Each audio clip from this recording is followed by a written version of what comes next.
Sio kwema bwana. Pale nyumbani ng'ambo yake kumenuka bwana. Mabomu yanapigwa huko ile ni kule kwa kina mamdogo. Hivi ninavyokuambia hivi. Yaani hali sio shwari, mkae kwa tahadhari sana na kazi zenu.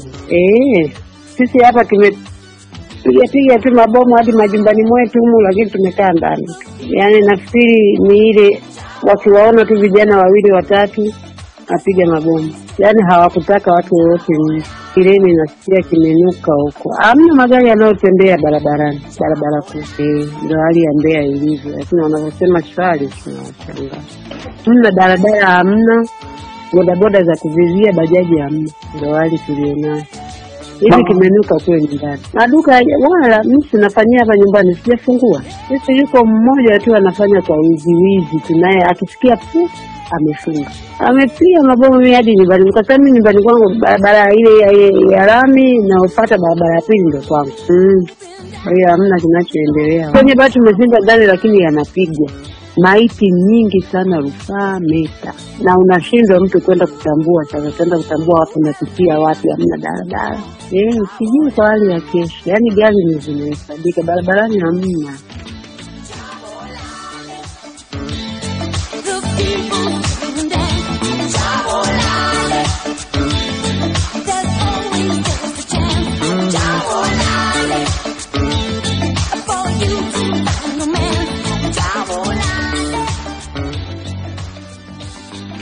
Watanzania wamekuwa katika kiza cha watu wasiojulikana kwa miaka zaidi ya 4 sasa. Huku kutekwa, kulawitiwa, kubakwa na hata mauaji imekuwa desturi. Kibaya zaidi, uchaguzi mkuu wa taifa hili la Afrika Mashariki wa Oktoba 29, 2025, vituo vya kupiga kura havikuwa na watu. Uchaguzi mkuu wa Tanzania mwaka wa 2025 umelala dolo. Kwa hakika umechina, lakini yote haya ni matokeo ya la kuvunda halina ubani, ambapo mengi yalisemwa tangu mapema kwa mwaka wa 2022 kuelekea mwaka wa 2023, miaka mitatu nyuma, juu ya kuwafurusha machinga katika maeneo yao.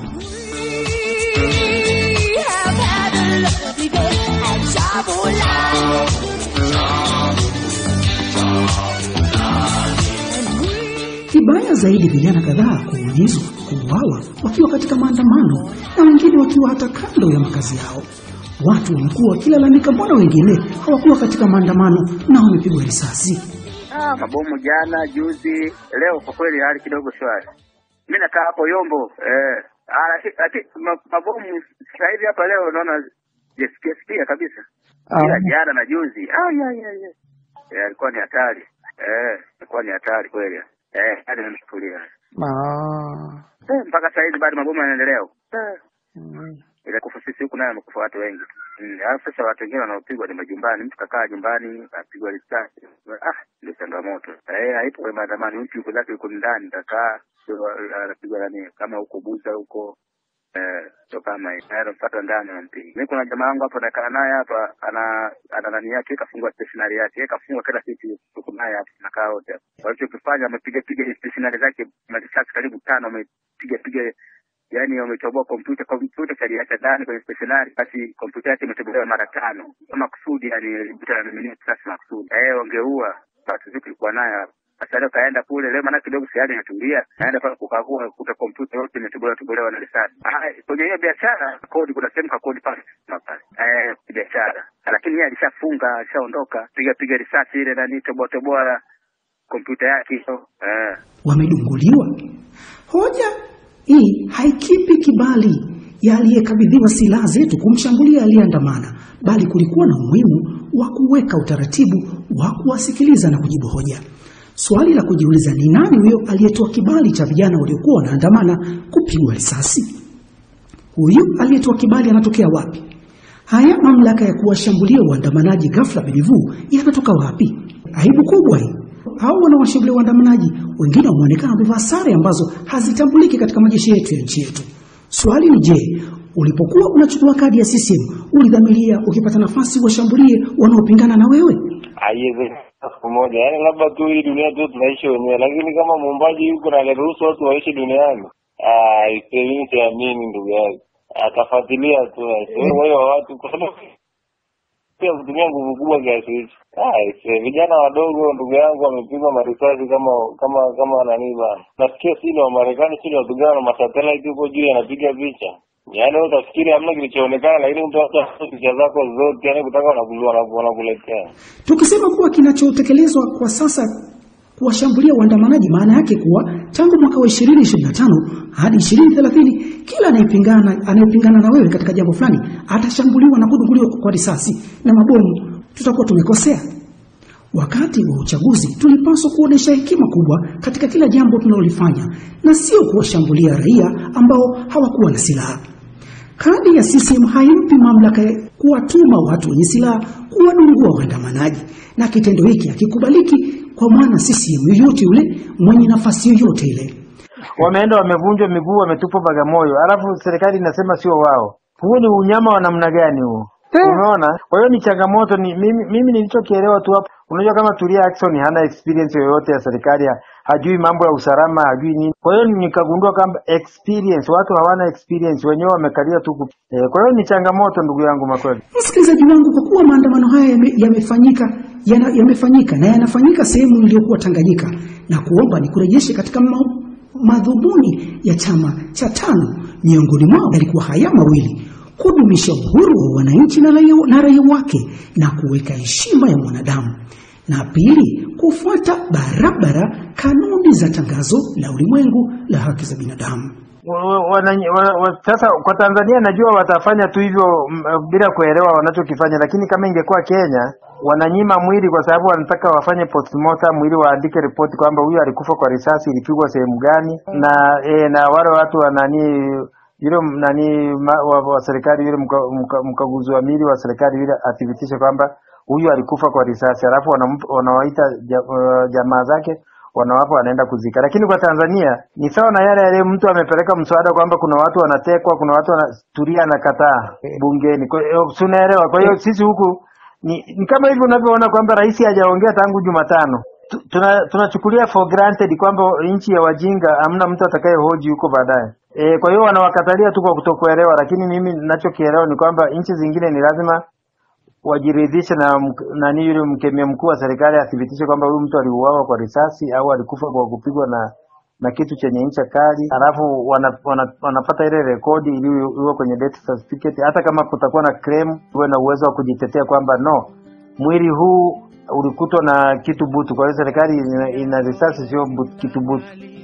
Kwa hiyo hivi vitu unajua makweka tuna experience, lakini sasa nani anayeweza kushirikisha, kwa sababu watu wanaangalia mapesa ya wao wenyewe. Hali ingekuwa tete sana, yani hali ingekuwa mbaya sana, na inavyoonekana kama wewe ulikuwa unafuatilia hotuba hizi. Mimi huwa sifuatiliaga, of course ninaangalia kwenye clip wakati wa kampeni. Ukimwacha Dr. Nchimbi ambaye hotuba zake zilikuwa zinaelezea matumaini ya nchi, uongozi bora na nini, the rest walikuwa ni kama wanamoku, wapinzani wanamoku nchi. Wanaambia hii mimi ni amiri jeshi mkuu, mtu ajaribu aone juu watu wamekufa. Kwa hiyo umtakiwe kumoku watu wako. Lakini Nchimbi nimefuatilia hotuba zake kwenye clip hapa. Unaona anaongea kama kiongozi, yuko responsible, anajua madhara ya kutumia lugha za kejeli. Nchimbi ameongea hotuba nzuri sana kwenye kampeni zake. Yeye ameelezea kampeni yani anaelezea vizuri mpaka unaona kabisa huyu yuko responsible. Lakini the rest ni kwamba walikuwa wanafanya uchochezi. Leo paka ni mawazo hapo nani ya chango kama we unaenda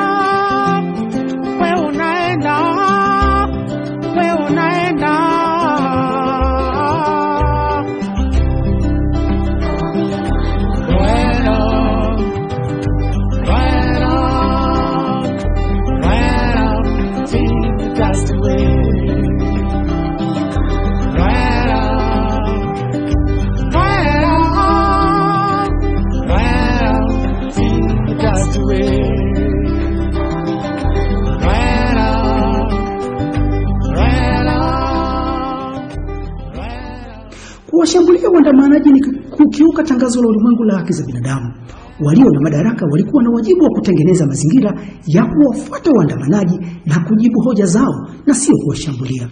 Kwa kauli moja, Mwanakwetu anawashutumu wote na kuwasonta vidole wale waliotoa agizo hilo na walioshiriki kutekeleza ufedhuli huu kwa utu wa mwanadamu. Kwa upande wa Tume Huru ya Uchaguzi, Mwanakwetu anaamini haikupaswa kuendelea kutangaza matokeo wakati nchi ipo katika hali ya hatari. Kuendelea kuyasoma matokeo imekuwa sawa na kutia kibiriti katika nguo zilizomwagiwa mafuta ya petroli. Ndugu yangu Jacobs Mabegele, kama mtu mzima ulipaswa kutambua kuwa hauwezi kuendelea kulima mraba wako shamba la jirani wakati nyuki wameshambulia nyumba yako walipo watoto na wajukuu zako nyumbani kwako. Katika hii hali ya uchache wa wapiga kura, Tume Huru ya Uchaguzi Tanzania ina wajibu wa kujibu kura hizo zilizosomwa zimepatikanaje.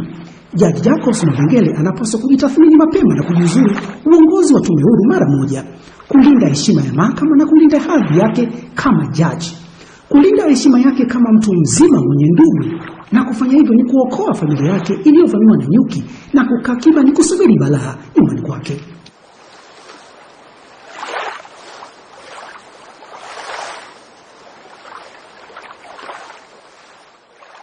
Lakini wangetangaza ameshinda kwa 51%, hiyo ni kawaida tu, kama wanasema kumbe tumembiti au tumefanyaje. Sasa namba kubwa, unajua namba kubwa haisaidii, inaweza kuwa inajenga chuki, lakini wangetoa 51, shinda si ni kushinda. Wangesema tu ameshinda kwa 51%, hata watu wangeelewa, wakasema kweli watu hawakujitokeza kupiga kura na kura zingine zilichomwa moto tuliona. Kwa hiyo vitu vya namna hiyo ni shida. La kwanza. La pili, mama amezungukwa na watu hawana uwezo wa kuangalia kesho. Kama spika wa bunge Tulia, uwezo wake ni mdogo sana, poor experience na poor leadership. La tatu, mama amemshikilia Makonda, anampoteza, anamtoa kwenye reli. Magufuli alimwacha Magufuli kwa sababu Makonda ameshindwa kura za maoni mwezi wa 8 2020. Magufuli amekufa Machi mwaka uliofuata 2021. Magufuli alivyokuwa anampenda Makonda, kweli asingempa appointment kuanzia mwezi wa 8 mpaka mwezi wa 3. Angeshampa, mbona aliwapa wengine walioshiriki kwenye kura za maoni wakashinda, wamewateua wakurugenzi nani. Yeye hakumpa kwa sababu ya nini? Makonda alikuwa na mislead. Sasa mama yeye amemkumbatia akidhani kwamba atamsaidia kura za Wasukuma, sio kweli. Sasa mama amezungukwa na watu uwezo wao ni mdogo, na ndio maana umeona tukio limetokea tangu Jumatano, hajawahi kuongea. Nimesikia leo ndo ameongea, sijui, na anaongea vitu ambavyo hata vitachi tukio zima lenyewe. Watu wamekufa, wamepoteza maisha yao, watu wana machungu, watu wana vilio. Kwa hiyo hawa watu wanaweza wakaingiza wakachoma nchi kwa uzembe hivi.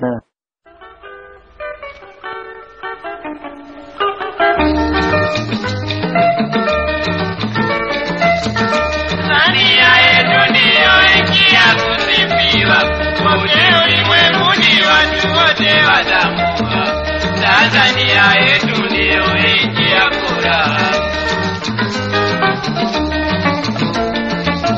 Naye Baba Nyerere ndiye tumuhifadhi, naye ndiye aliyeleta uhuru.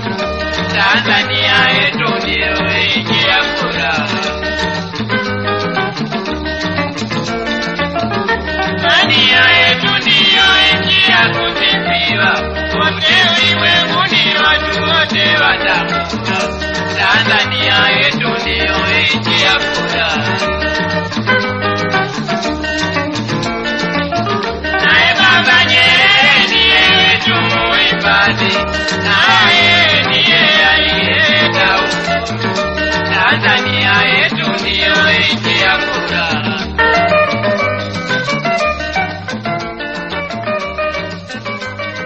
Mwanakwetu anasema wazi kuwa kwa hali ilivyo sasa, jeshi la wananchi Tanzania lina wajibu wa kujitathmini na kupima cha kufanya ili kulinda uhai wa raia ambao wako hai lakini wamelala katika vitanda katika hospitali mbalimbali kutokana na kushiriki maandamano, na wengine wakiwa majumbani mwao kushambuliwa wakiwa na vidonda na vilema kadhaa. Na kundi kubwa la Watanzania linalalamikia hii hali. Kushindwa kuongea na waandamanaji ambao ni vijana wenye nguvu, uongozi utakuwa na jukumu gani sasa? Kupokea mshahara tu? Maana waandamanaji ndio vijana wenyewe, ndio wenye nguvu na ndio watakaoliendeleza taifa hili. Wale wenye nafasi wana miaka 60, 70, miaka 50, ambapo hawezi kuwa na miaka zaidi ya 30 katika uongozi. Wenye nafasi ni vijana hawa wanaoshambuliwa. Hawa ndio wenye nchi, ndio wenye nguvu na ndio wanatakiwa kulijenga taifa hili kwa miaka mingi ijayo. Sio sisi unyumi mkubwa. Mwanakwetu anaona wazi kuwa aliyewatuma kuwashambulia waandamanaji hawezi kulinda uhai tena wao waliolazwa udini wakiwa na tuhuma za kuandamana, na hata wale waliokata tamaa vijijini na mitaani nchini Tanzania baada ya tukio hili.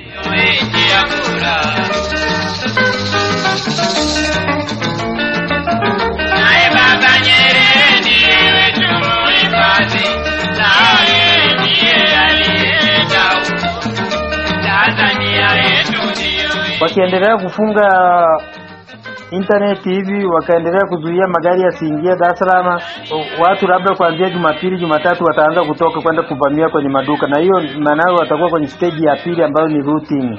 Kuvunja si hawana chakula. Najua duka fulani la ndugu Makwega wanauzaga ugali, unga, zui, mchere na mafuta, wanaenda kuvamia wanachukua.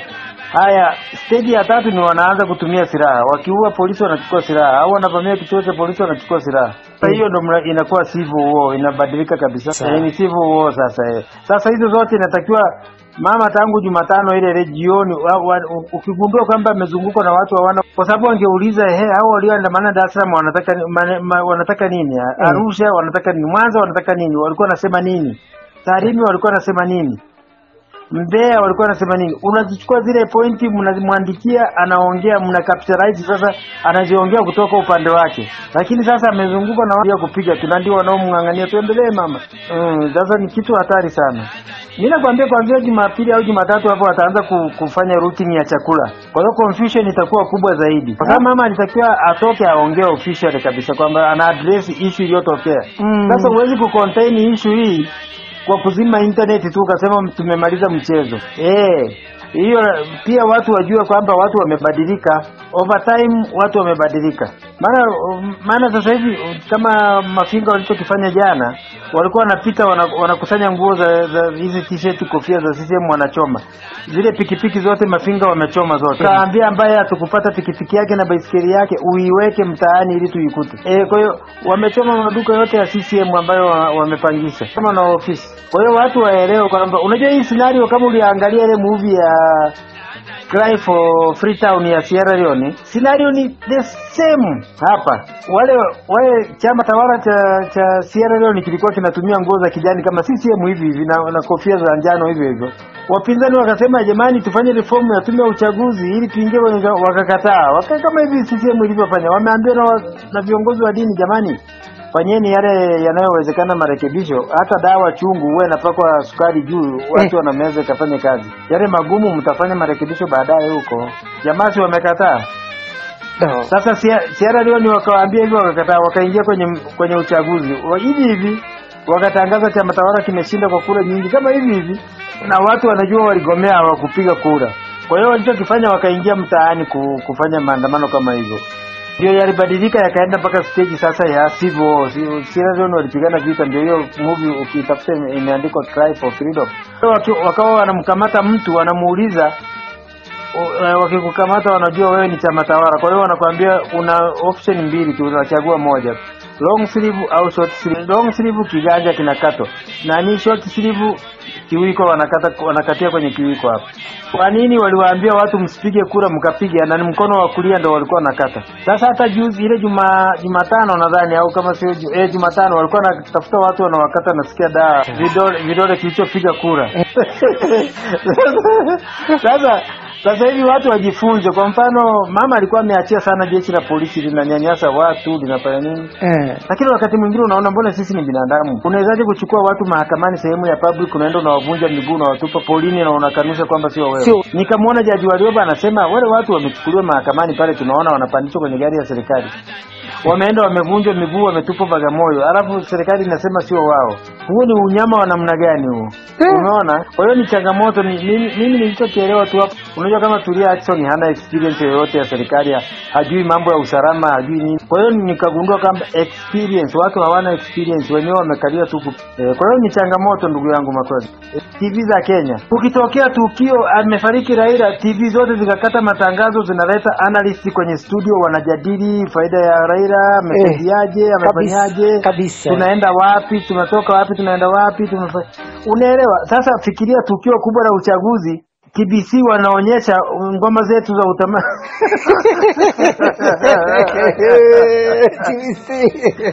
TBC wanaonyesha ngoma zetu za utamaduni sijui. Yaskini. Eti kilimo chetu sijui, kwa sababu mara moja napita pale na angalia mimi hizo loko chano wose angalia. ITV ndio kabisa wanaendelea na jiwa sheria nani shamba darasa shamba ruru nani leo walikuwa wanaonyesha bongo movie hizo. Hapo unajiuliza hivi hao watu are they serious? Hata ITV rais wa Zanzibar anaapishwa wala hata wana habari.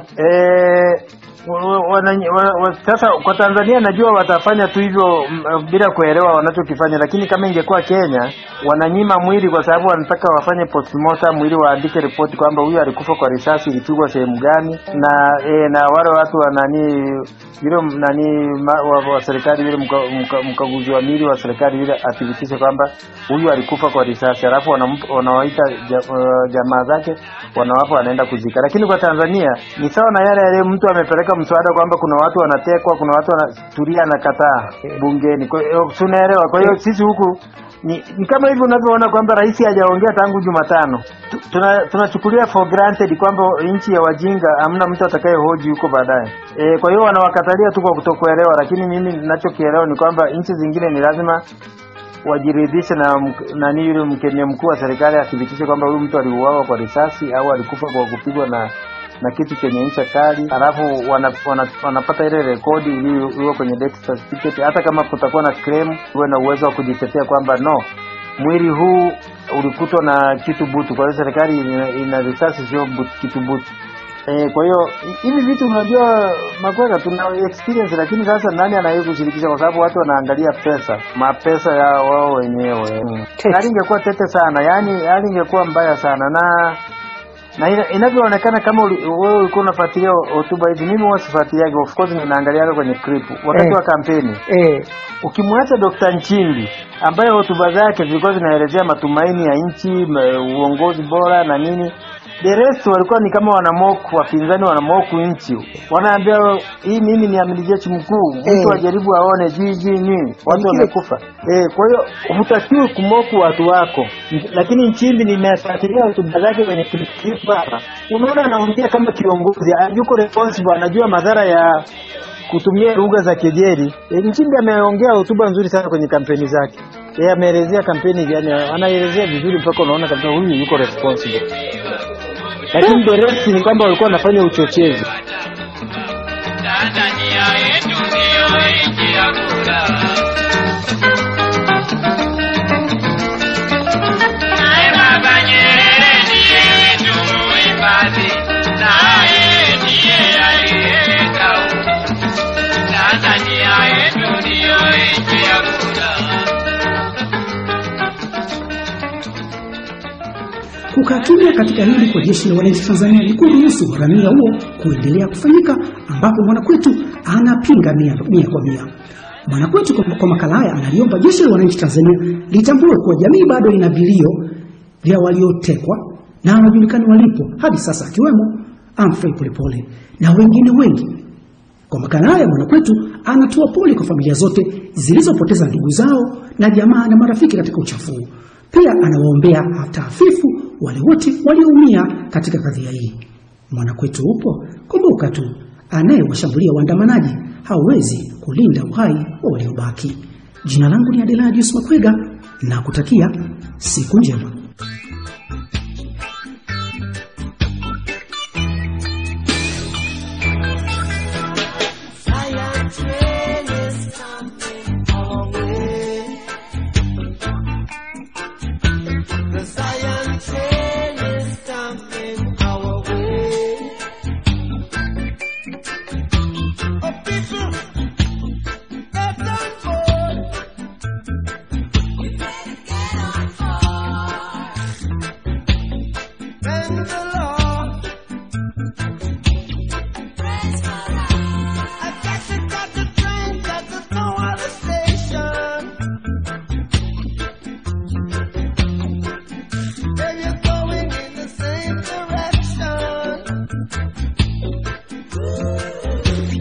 Zion train is coming our way. Zion train is coming our way.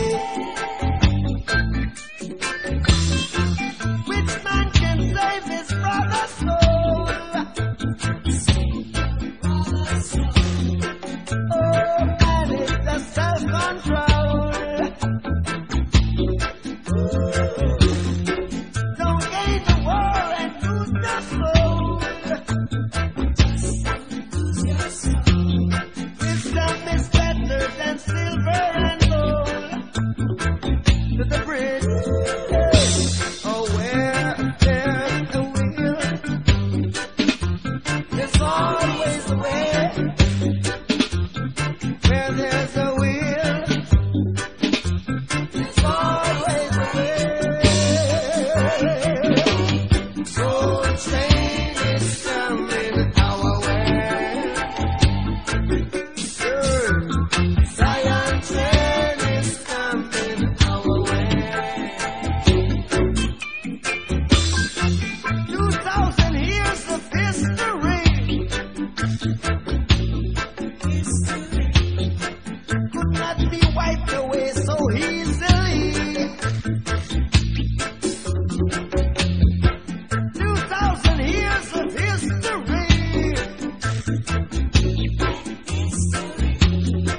could not be wiped so easily. So children, Zion train is coming our way. Get on board now. They said the Zion train is coming our way. Got the ticket, good thank the Lord. Zion train.